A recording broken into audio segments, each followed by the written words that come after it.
Seuraavaksi me lähdetään kuule kisainsinöörin tyköön. Mulla on uudesta kelekasta päämekaanikko otti iskarit irti ja lähdetään Pekkaan moriin. Mekaanikolle kahvi. Joo.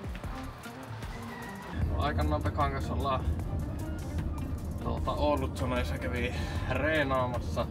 Tuli morjesta sitten ja tykkäsin, että kylläpä menee hienosti, että ajat kyllä tosi hienosti, että iskaritkin näkyy ihan hyvin toimivaa. Meitä on ihan kiva ajaa.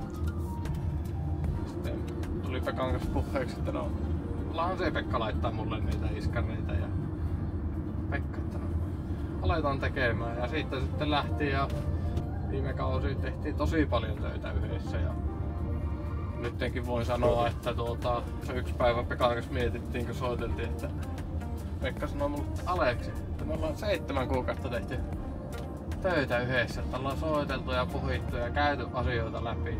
Iskaripuolella, kelekan, kuskin.